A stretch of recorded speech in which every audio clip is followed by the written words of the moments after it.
Alright, hello, hello guys. Naririnig ba? Clear ba? Clear ba ang aking audio? So, type 1 naman dyan kung clear ang aking audio. And malinaw na malinaw. Yan, okay. So, happy evening everyone. So, Thursday ngayon. And ito yung weekly natin na session with utilizing Manara. No, so mga bago, welcome to Economy. Welcome to our community, Superhuman. And by the way, my name is Gio Victorino. So I've been in economy for 9 months now. And nakatulong talaga sa trading journey ko. Especially itong i-share ko sa inyo. So type naman ng paldo. Type paldo kung gusto mo pumaldo sa trades mo. Kasi pag itong tinuro ko sa'yo ay na-apply mo, papaldo ka talaga. Okay? So, disclaimer lang, no? Past profit doesn't guarantee future gains. Pero dahil sa Manara, yung scanner, no, na share ko sa inyo paano i-utilize. Ngayon, magkano na ba profits natin? Check ko lang, guys, no? Parang may sa kakapindot. De, joke lang. Nasa 445. Yan. Naka $445 tayo sa trade ngayon, di ba? So, lahat ideas from Manara. Eh, mamaya share ko sa inyo ano yung kanina sa gold. Sino ba ditong favorite ang gold? Gold pair.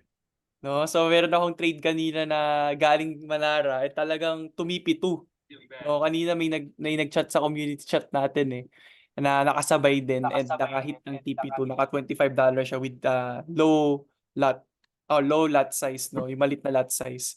So yan, parami tayo ng parami, no, and hindi ko na papatagalin, di ba, para talagang maganda nito is kung kaya nyo mag-open ka, mas maganda kasi para mas maging motivated ako pag nakakita ko ng mga magaganda at pogi. Yes, di ba? Yun know, para nakakita ko na akong pogi, si Coach Aljan. Yun talaga. Oh.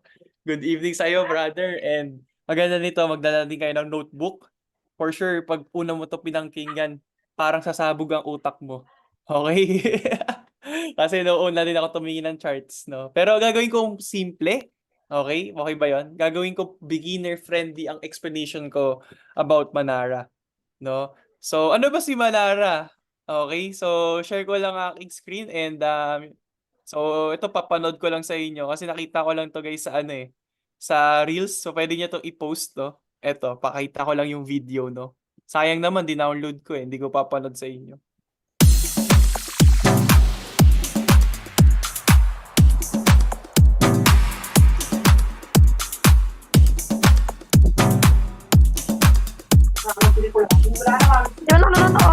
Ayan, hopefully naririnig, no? Para mahina ata ang audio. So anyway, yan. So ano yung Manara? Is a semi-AI tool, no? So si economy lang meron nito, guys. Kumbaga, bakit ka magsa-start with economy? Because of this scanner. Okay? So laking tulong nito dahil ginagamit ko na siya for trades, no? Pakita ko na yung aking screen. Nandito. Yan, para maka-abante. Iyon, no? So, yan. So, ang title pala ng ating training is product utilization. So, wag na lang natin drawingan, no? So, pausap na lang po, no? So, anyway, ayan. Product utilization. So, how to utilize ang ating Manara. Okay, so si Manara is a semi-AI tool, okay, that analyze the market for harmonic patterns. So, sinearch ko yan sa Google. Alam niyo yung win rate ng harmonic patterns. Nagulat ako, guys. Ang laki pala. Ayan. So, pamute na lang po ng mga pumapasok para di na lang ako ma-distract, no? Ayan. Okay, so ang laki pala ng win rate ni ng harmonic pattern strategy. So, i-mute ko lang iba, guys, no? Wait lang. Try ko kayang i-ano na lang to. Ayan. Para naman makakapakinig ng maigi. So, pamute na lang, guys. Wait lang, I-ano ko lang. Gagawa lang ako ng co-host na lang para di ako mahirapan. Nakita ko si Boging-Bogi nating host lagi si Coach Eman Bro, host na lang kita para naka-automatic mute at tuloy-tuloy ang ating session. So, anyway guys, so ito yung sinearch ko dun sa Google, no? Tanggalin ko na lang to. search ko sa Google, ang win rate pala ni Harmonic Patterns nasa 70 to 80%. So mataas, no? And ayan, no?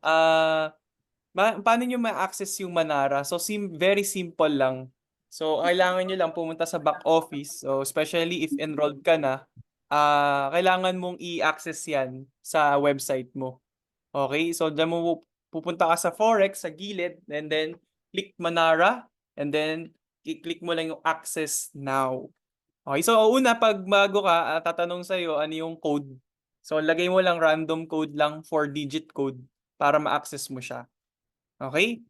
So when you first log into Manara, ganito makikita nyo. So makikita nyo sa gilid, meron tayong pairs, no? Meron ding mga patterns. So mamaya share ko sa inyo ano ba yung setting ko dyan. And meron din kami makikitang entry, target, and stop loss, and risk-reward ratio. Okay, so very important ng risk-reward ratio. Ano ba ibig sabihin yan, no? Pag ako usually 3 and above yung pinipili ko, guys.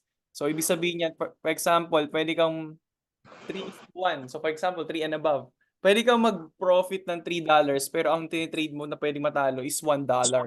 So yun yung risk-reward ratio. Okay? So ayan.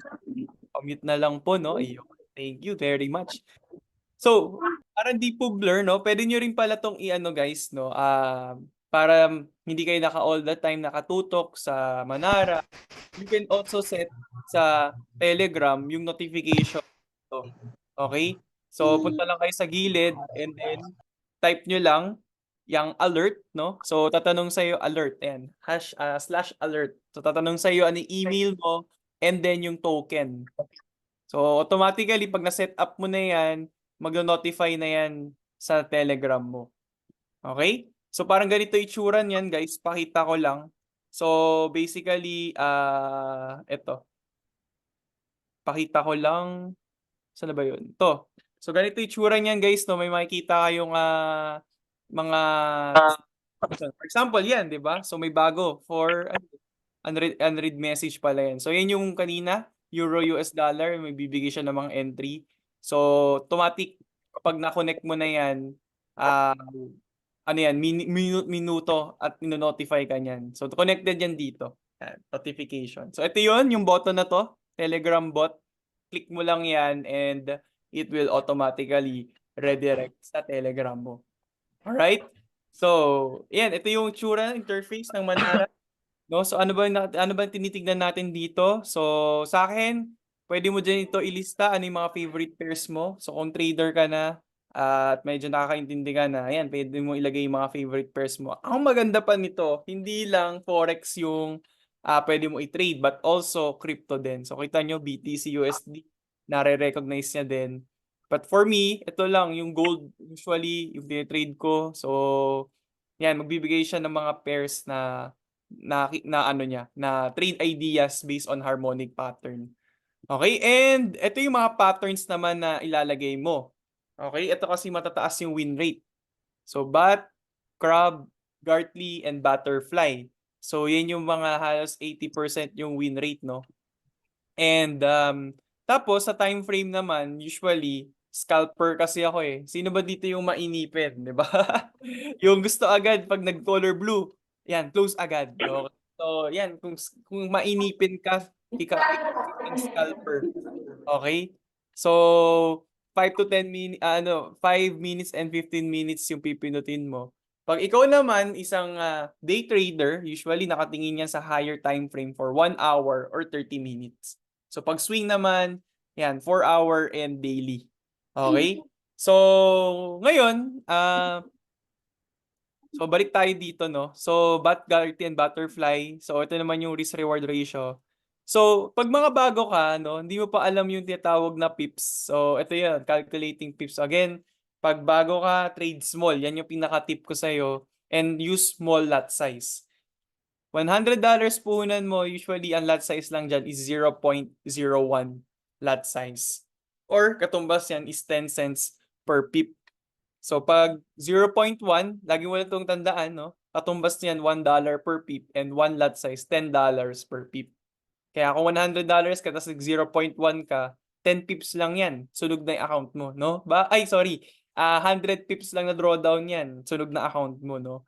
So, kaya talagang dapat use yung tamang risk management or lot size. So, here naman guys, no, pwede kayong gumamit ng mga tools sa Manara din. So, para din siyang trading view, i-maximize nyo din. Okay? So, may ginagamit ako dito guys na tool, no, yung pang-5. So, pakita ko lang. Ayan. So, ito. Makikita nyo to yung, ipakita ko na lang para hindi blur.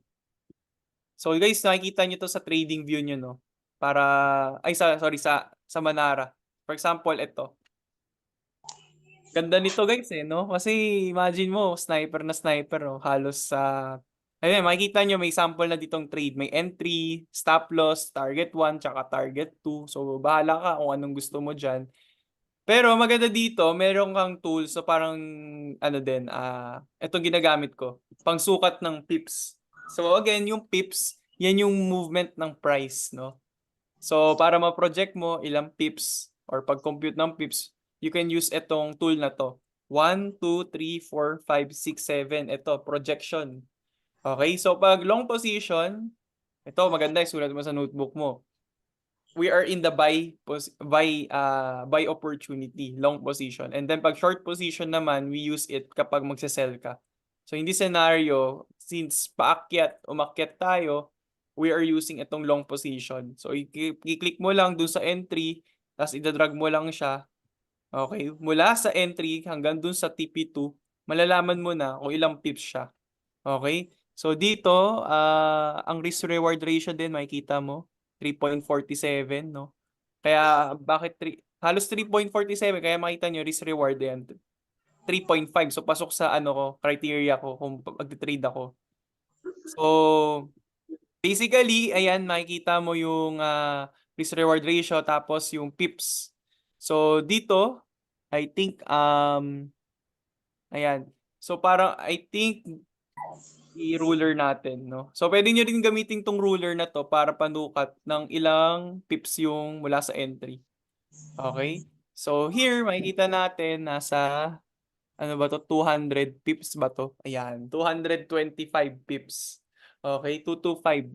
So, yan yung ginain niya, no? So, sa 5, tama ba? 5, tama, okay. So, nalito din no? Pero, ayan, ginagamit ko for projection, guys, no? So, ayan. So next tayo, no? So ngayon, paano mo i-computein kung magde-trade ka sa Manara? So very important to yung pagka-compute ng lot size natin, no? So sabi ko nga kanina, if ang lot size mo, okay? So ito pala guys, ito yung tsura nun, yung pag-sell naman. So makikita mo dito yung 92, ayan, makikita mo. Disregard the number, it will be 9. So, meaning 9 pips siya. So, dun sa kanina, nakita natin, vinorget natin yung last 2 digits eh. Okay? So, pwede nyo yung practicein okay, dun sa, tawag ito, projection. So, pakita ko nga sa inyo ulit guys. Para tama lang ako. Baka nalito ako eh. So, 225. Okay, so 225 pips yan. So forget the two, ano lang, last 2 numbers. Okay, so makikita niyo yun yung pips na ginain niya. Iba kasi sa gold eh, iba yung bilang niya. No? So, ayan. And, paano mo kukumputin ngayon yung, ano mo, yung gain or yung na-gain mo? Depende yan sa na-gain na pips. So, yung pips and yung price, okay, yung difference nung yung paggalaw ng price, makikita nyo sa gilid, ito, yan. So, gumagalaw po yan, no? So, kada galaw niyan, yung third or fourth decimal, yun yung tinatawag na pips. Okay? So, ibig sabihin pala dito sa trade na to, mula dun sa entry, papunta sa target 2, almost 200 pips pala siya. Okay? So, ayan, yung 225. So 230, 223, 2325. So halos 200 pips. Okay, so suggested pairs for beginners. So sa akin kasi guys, ano talaga, ever since gusto ko talaga yung gold dahil malaki yung movement eh. And sabi ko nga, mainipin ako. hindi ako yung nagsi-swing trade ng matagal, ganyan, no? So parang mas ano ko mas gusto ko yung mabilisan, no? Eh nakikita ko malaki movement ni gold, ganyan. So compared to other pairs na meron sa market, yung iba kasing mga forex pairs medyo mabagal, no? So kaya ako, kung bago ka, masterin mo 1 to 2 pairs lang. So ever since nakita ko yung paggalaw ng gold, yung mga pina-practice kong pair lagi at lagi kong tinitignan, tinitrade. So kaya yung setting ko, usually yan nga lang, BTC. Bakit Bitcoin? Kasi para siyang gold sa digital, sa crypto space eh.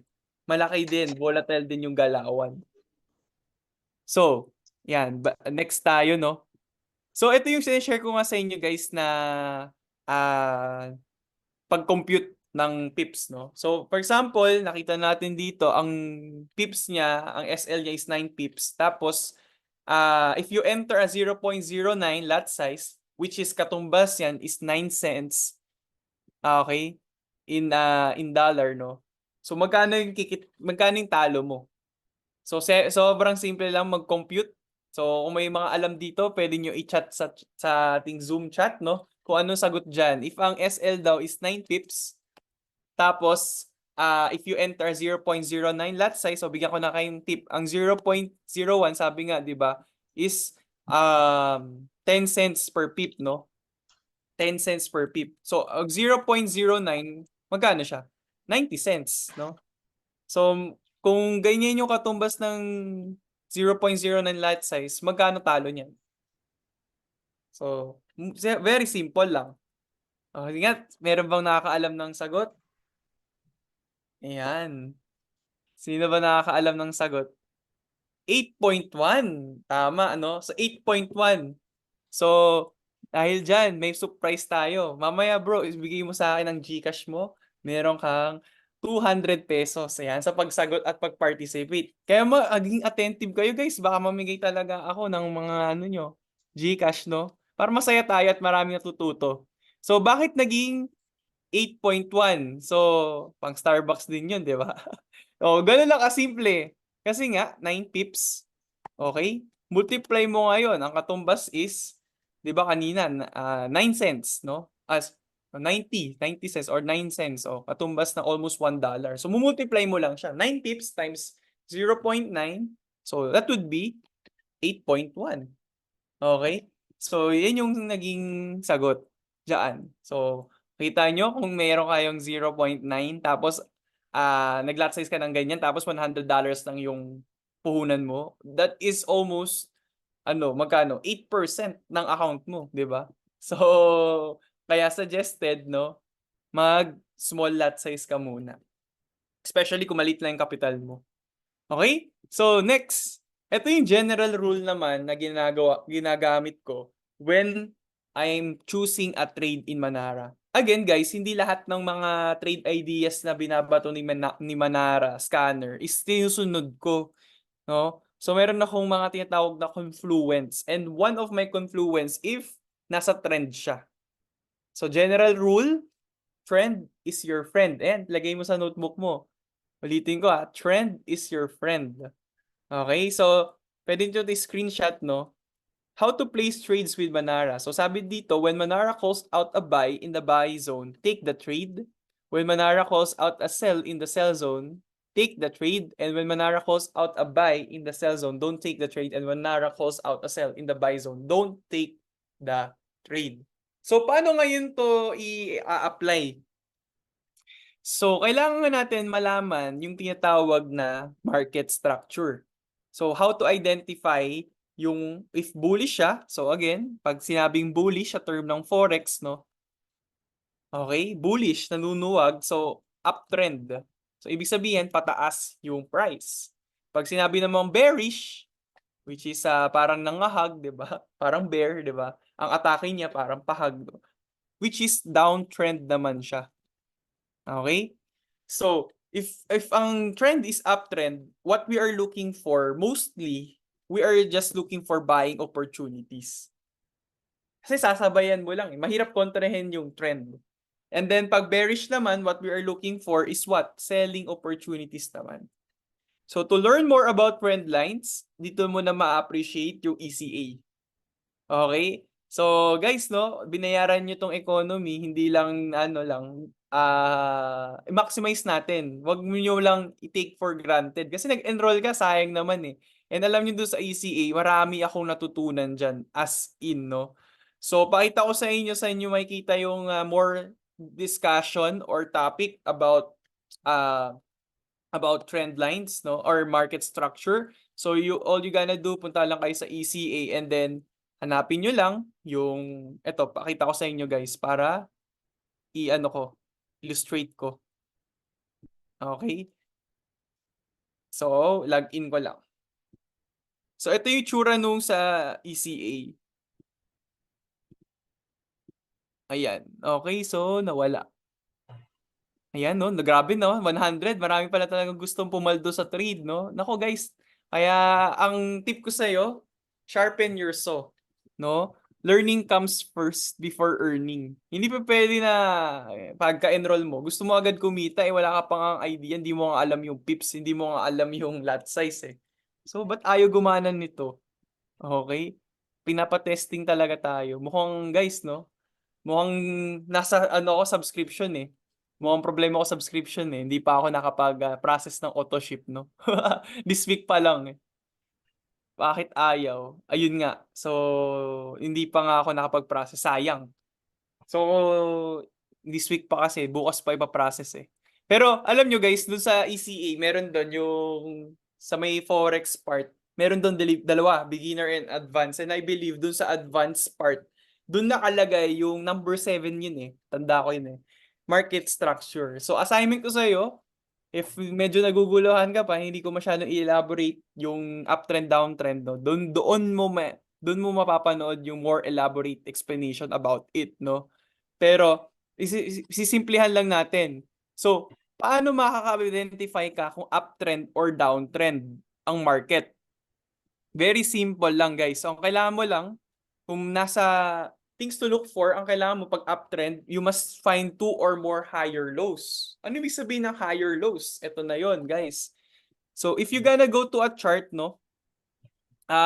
Ito, for example, sa Manara, makikita mo to, yung naka-arrow, tawag dyan, yan yung pinakababa, di ba?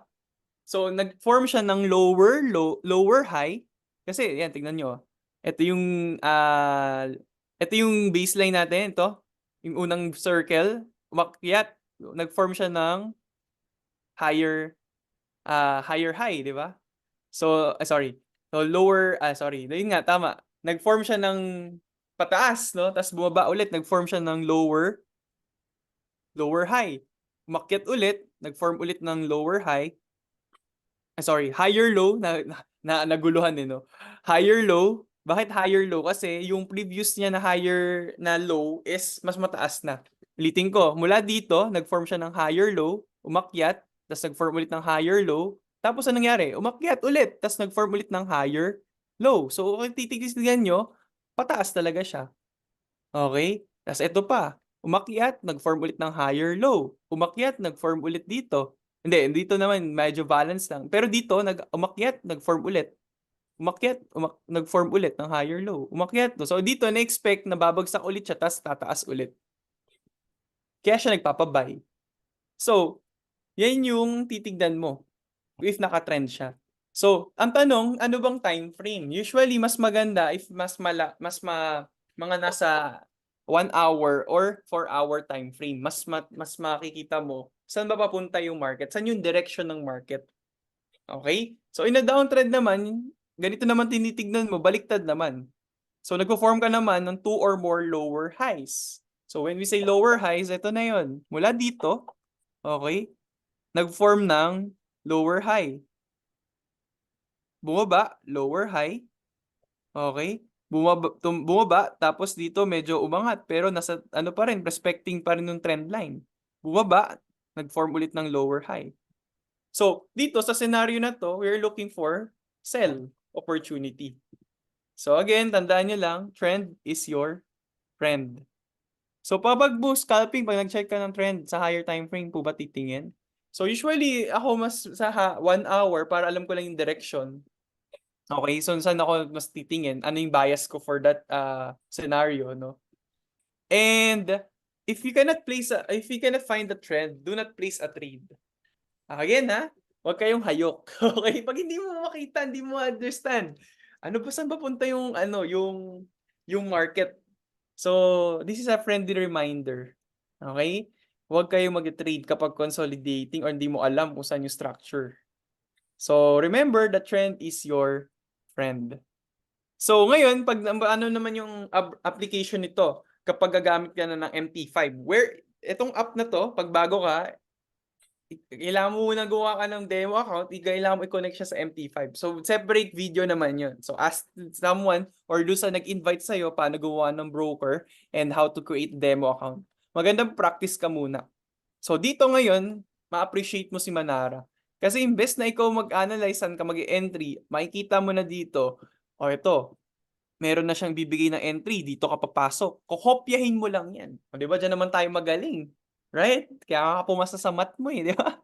Math exam kasi magaling kang mangopya. So, kokopyahin mo na yan. Siyempre, importante. Huwag natin kakalimutan yung stop loss natin. Baka hindi ka makatulog. Di ba? Okay? Kasi pag wala ka stop loss, isa kang matapang na tao, di ba? So, lalo na, ang init pa naman ng panahon, pag wala ka pang stop loss, baka lalo ka mag-init, ma-high blood ka lalo, di ba? So, very important yan. And then, syempre, kopyahin mo lang either sa isa, target 1 or target 2, depende sa'yo. Kokopyahin mo lang siya.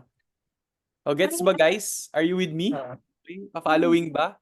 So, hopefully, may natututunan kayo, pero ganyan lang kasimple, kokopyahin mo lang yung entry, stop loss, and TP1 ni Manara. Okay, so same thing lang din.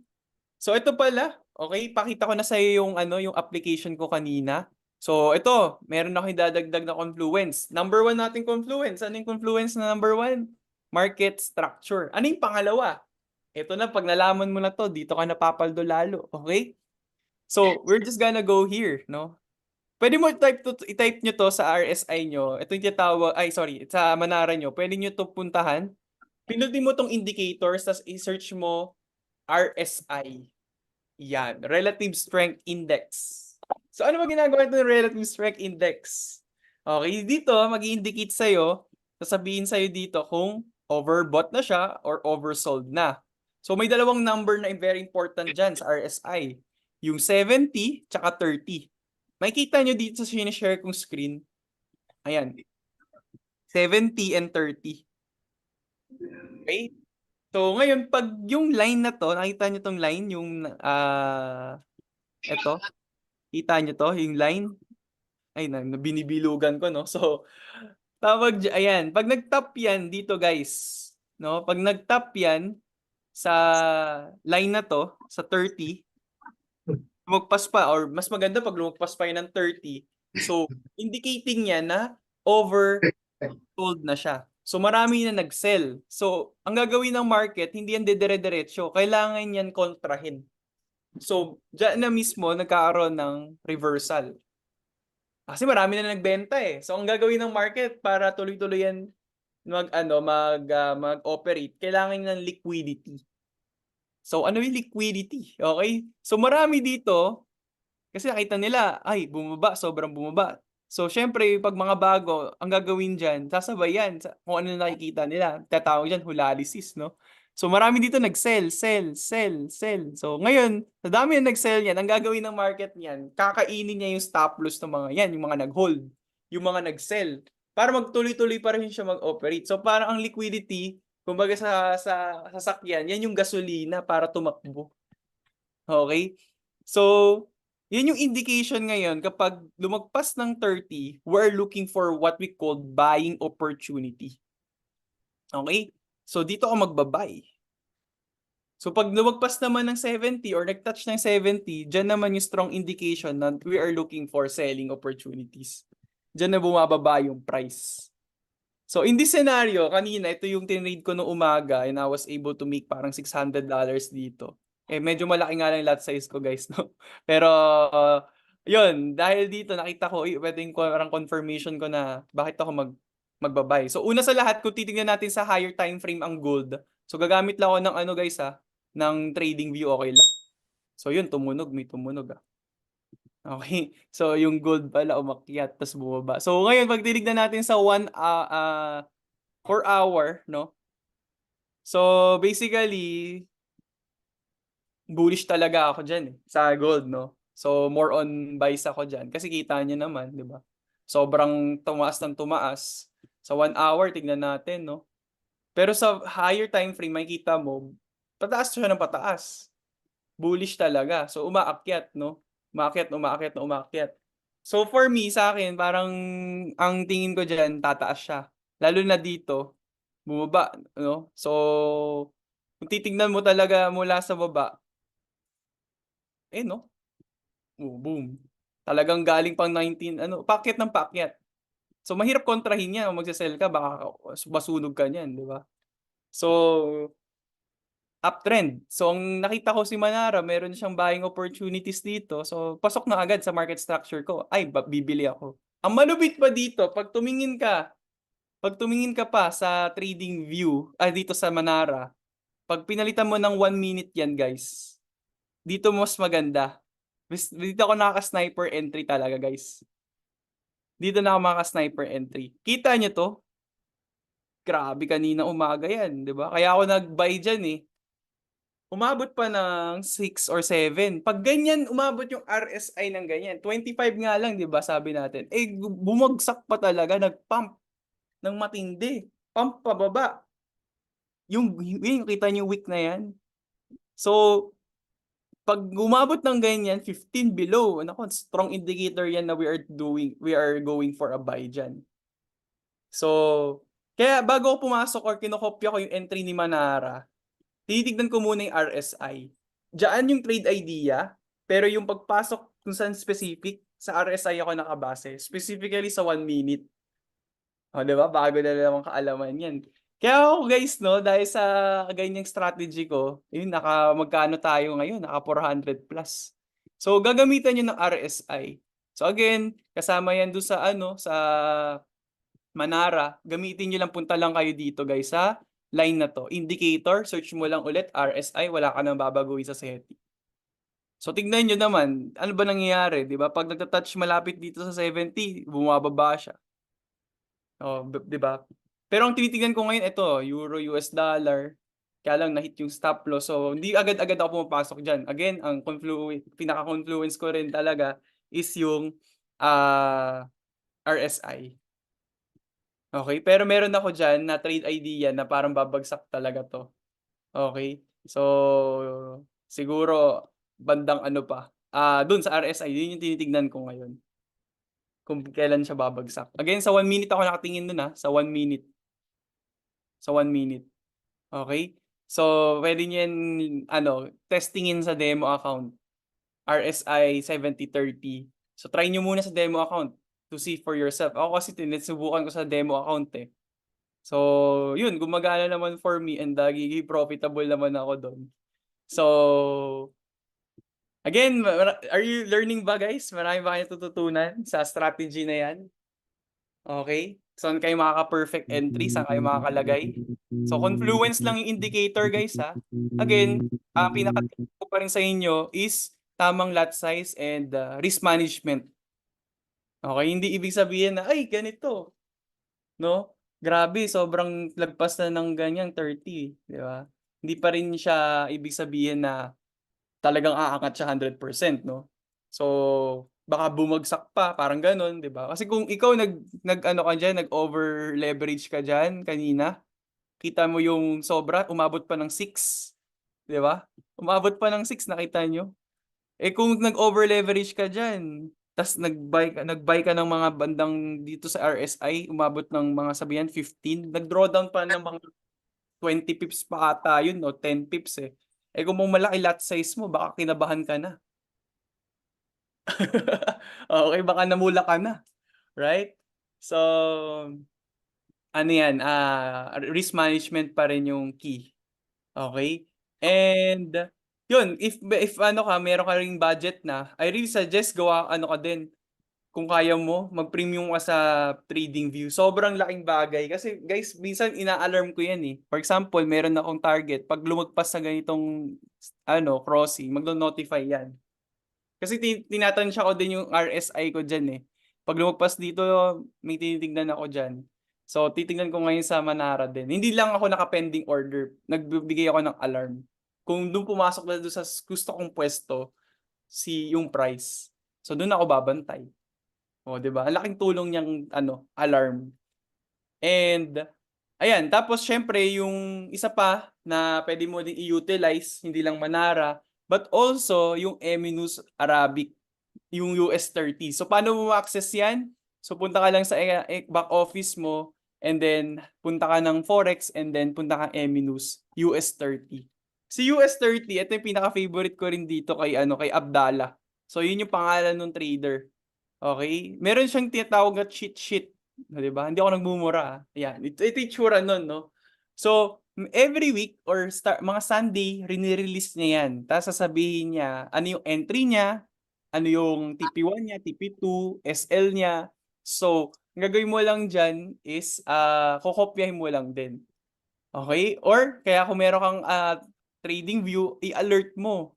Bago ka pumasok, puwede mo mag-alert ta's 'pag nag-alert na, do'n mo titignan kung pasok siya, 'di ba? Pero maganda dito, every week meron siyang analysis ta's papanoorin mo na lang. Ito yung weekly overview, 'yan in-explain niya 'yan diyan, guys. Kaya kung wala ka pa dito sa channel na 'yan, again, punta ka lang sa back office mo, okay? And then punta ka lang ng Forex, punta ka ng Eminus. Yan, Eminus, and then click mo lang yung link dun sa loob ng ano, US30. Tas every 9:30 PM, meron siyang live session, scalp. So kung bago ka, pwede mo ring sabayan, sasabihin niya when to sell, when to buy. US30 lang yung kaya siya pangalan US30 kasi yung pair na tine-trade niya every night. Kasi ang US30 nagiging ano siya, volatile pagdating ng pag-open ng New York Stock Exchange, which is around 9:30 PM sa atin. So dun nagkakaroon ng volume sa market. Okay? So, yun lang guys 'no. I hope na may natututunan kayo, 'di ba? And, practice, 'yan ang pinaka-key. Kasi nagsisimula ako, practice ako ng practice kahit sa demo account lang muna, ta's tine-testing ko din. Pero yung pinaka-trade idea, galing sa Manara. So, kaninang umaga nasa ano pa lang yun guys, eh, wala pa ngang TP1 yun, eh. Eh, medyo sabi ko nga mainipin ako, hindi ako masyadong ano, hindi ako masyadong nagho-hold, scalper talaga ako. Pero kita niyo ito yung itsura niya kanina. Asan na? Pakita ko lang guys 'no, hanapin ko lang yung picture para, mapakita ko sa inyo 'no. Sinend ko kasi yun sa GC namin yung isa, eh. Ayun, ito. Ito yung itsura nun yung kaninang umaga. Kung sana hinold ko, 'di ba, sayang. Pero okey lang, profit is profit pa rin. Ganyan yung itsura niya before, okey, nung mga bandang umaga. Dito ako nag-buy, eh, bandang 2307. Ta's biglang boom, magkano na ngayon si gold, 'di ba? 2328. So ilang pips yung ginain niyan. So mula dito 2307 or dito sa notification natin, dito ako banda nag-buy. Umangat ng ilang halos 200 pips na yung pag-angat niya, 'di ba? So, ang gandang tool 'no, kasi 'no, kumbaga ano na, eh, spoon feeding na, hindi ka na mag-a-analyze on your own kasi meron ng mga entries, ang gagawin mo lang kokopyahin mo na lang and siyempre tansyahin mo with using the RSI. Yung RSI napakaganda niyan na tool.